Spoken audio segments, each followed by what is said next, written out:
That's and today I'm reacting to Getting Lost at Camp Geronimo by the Odds Out, and I haven't reacted to the Odds Out in a little while now, and I think it's time that we do react to his videos. So yeah, let's react. If you guys would check out the original links in the description. And with that being said, let's react. If you haven't read Lord of the Flies, you're probably going to have to in school one day. Let me give you an abridged version for when that time eventually comes. I'm probably not, because I'm already in middle school and they don't really read stories in middle school, so yeah. The Lord of the Flies is a book about a bunch of little British boys who got marooned on a deserted island, and the book tells the story about what the boys do. And the book survived the elements, but also... Look at the sun, so smart. Themselves. Within like a week on the island, the boys devolve into complete savages, covering themselves in face paint and killing a pig. I said too much. And when I read the book in high school, I thought having the boys turn savage so quickly wasn't all that accurate. As a former young boy myself, I was insulted that William Golding thought that us little boys were so heartless. But then I remembered all the things that happened at my scout camp, Camp Geronimo, and I realized that Lord of the Flies is still inaccurate. The boys would have gone savage way faster. Listen, I'm a cautious person when I'm hanging around the guys. In PE, the other boys would be playing this game called Quarters, where you would fling quarters at people's knuckles until they bled, but I wouldn't play that game because it's dangerous and I'm a loser. Or when I was at a party and someone wanted to play the knife game to show off how good their hand-eye coordination was, I wouldn't play that game either because... Actually, we played that in middle school. Well, I'm still in middle school, but it wasn't a knife, it was like a pencil, like you would like poke it like, and if it hit your hand, then it'd be over, or you lose. I needed my hands to draw. But something about being with the guys in the middle of the woods? I would live on the edge. Every summer, our troop stayed at this camp called Camp Geronimo, named after the Apache Indian who was the first person to yell Geronimo while doing a sick backflip into his pool. One time, me and a couple other boys, I don't remember who started it, but we were playing with matches, and okay, I know what you're thinking, but nothing bad happened, okay? We just accidentally lit some dried bushes on fire, and it got somewhat out of control. But it's okay, it's fine, okay? We told the scoutmaster that there was a loose fire spreading faster than we could put it out, and he got... Sorry if you see me doing this to my neck. It's been hurting a little bit lately. Everyone in the troop to stomp on it, and we never got in trouble. What were we doing with the matches? Oh, we were just lighting them and throwing them at each other. Anyway, about 30 other scout troops attended Camp Geronimo, and we would spend a whole week sleeping in tents and earning merit badges. Most of the camp honestly felt like school, but outside. Like, when you got to the camp, you were given a schedule of classes, and for the next 7 days, you would go to those classes and learn and fill out packets and sometimes even have homework, which probably helped us not devolve into savages. I mean, sure, the classes weren't as boring as English or geometry. Geronimo's classes were wilderness survival, kayaking, or bare self-defense. Earning a merit badge required 2 things. The first thing, you had to write stuff down. Name and point out the major parts of a kayak. Kayak. Explain to your counselor the hazards you are most likely to encounter while participating in kayaking activities. Bears. And the second part of the merit badge, you had to actually go out and do stuff. Capsize the kayak, swim it and the paddle to the shore, and if you don't make it, the bears will get you.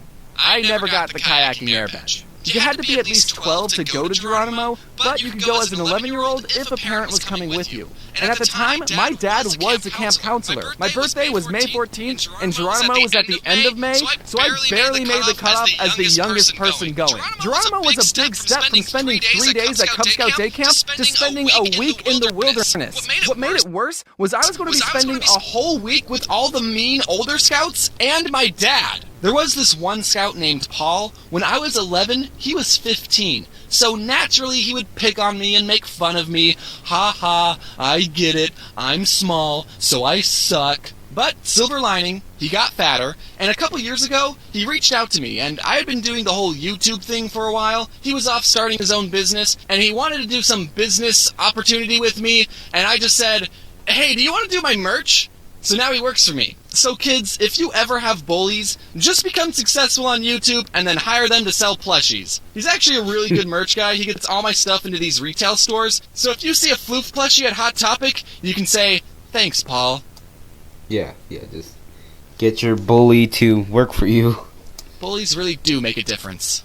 Anyway, self-promotion aside, my first year at Geronimo, I was a little bit on the very young side compared to everyone else. I was taking a class called orienteering. The class taught us how to read maps and use a compass. And one day it was time for our class to go on a scavenger hunt thing.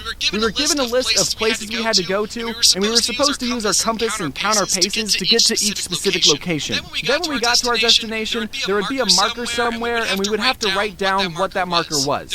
There were 10 different markers that we had to find, and the course was supposed to lead us in a circle. The leader who was in charge of our group and the compass was an older scout named Paul.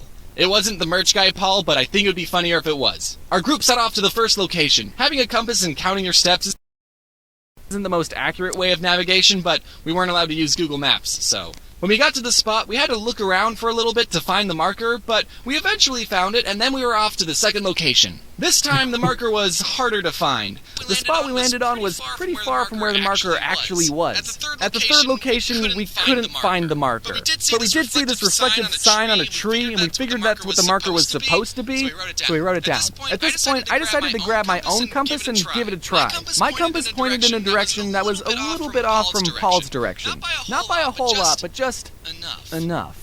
But remember, I was the little kid. Nothing I said mattered. Paul said things to me like, "Oh, you don't know how to use a compass. I bet yours is broken. I'm never going to work for you one day." And you know what? I believed him. This guy is 15 years old. Do you know how wise and experienced he is? So we kept going and struggling. We used anything we found as a marker. Some piece of trash, it's a marker. Hey, this tree has an A and an M carved into a heart.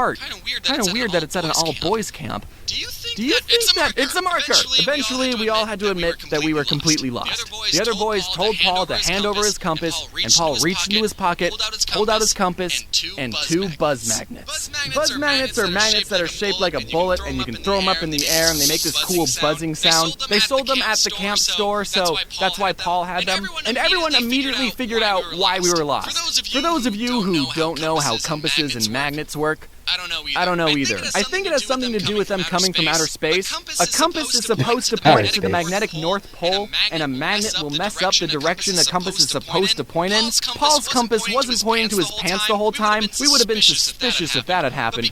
But because his compass was right next to a magnet, it got uncalibrated, and then we all got lost in the woods and died. And that's why I don't have an orienteering merit badge. I was upset because my compass probably wasn't broken, but I didn't stand up for myself. Because I don't do that. I have more Camp Geronimo stories, like the time me and my friend threw a Ziploc bag full of water at the older kid's lean-to, and then I ran away so fast that I threw up. But I already did a video about that, and it's 5 years old, and it's very bad, and you're not allowed to watch it. So the moral of this video is, just because you're young doesn't mean you're stupid. But it does mean you make bad videos on YouTube. Also, check your pockets before going orienteering. Going orienteering. Sounds like a tongue twister. Going orienteering. Going orienteering. Going... But anyways, guys, hope you guys like to give.